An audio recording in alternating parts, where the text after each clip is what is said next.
I suppose when I first saw it, I didn't really know what I expected because, funnily enough, playing the villain, you slightly feel sort of removed from the story in a funny way. You have your own trajectory that's removed, you know, you're trying to rule the world, and that's a solitary sort of journey. And so I think I always felt like I was sort of surrendering my villainness and letting it be what it was. And then when I saw it in the context of this amazing journey that, you know, these three spies have, and then with the magic of Guy, which is just this kind of manic, crazy juxtaposition and the way he cuts and edits things. And I think the most like visceral thing I responded to in a way was the soundtrack of this film, which is so wonderful.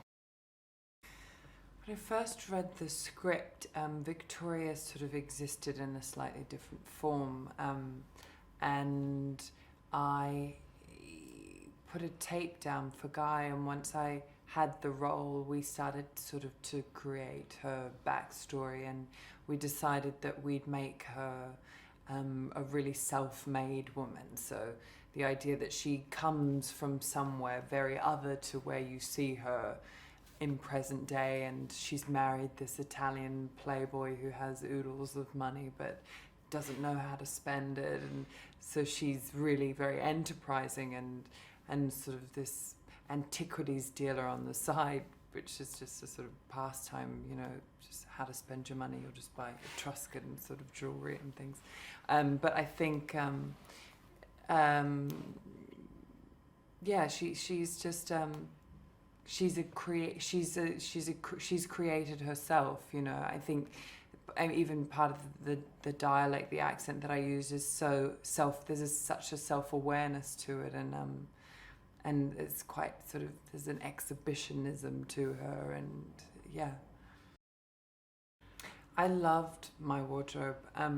I felt a lot of ownership over it because our extraordinary costume designer, Joanna Johnson, she's really worked with us from the ground up, and we had enough time in prep before this film to really have a lot of say in what our characters were wearing. And I think for me it was just really important that we created the right silhouette for her, and that it be sort of as outrageous as we wanted. I mean, there's sort of a limitlessness to being a villain. You can create her however you want to, and you know, she has the means to be this outrageous creature with all this sort of jewelry and hair, and there's a lot of maintenance to it, but that was also part of the image. So but the clothes are extraordinary and look amazing on screen.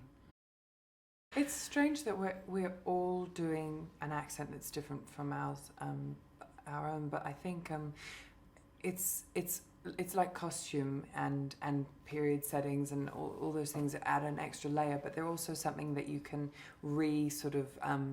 link back into every day. It's sort of like a really great lifeline to the character. It's an instant in.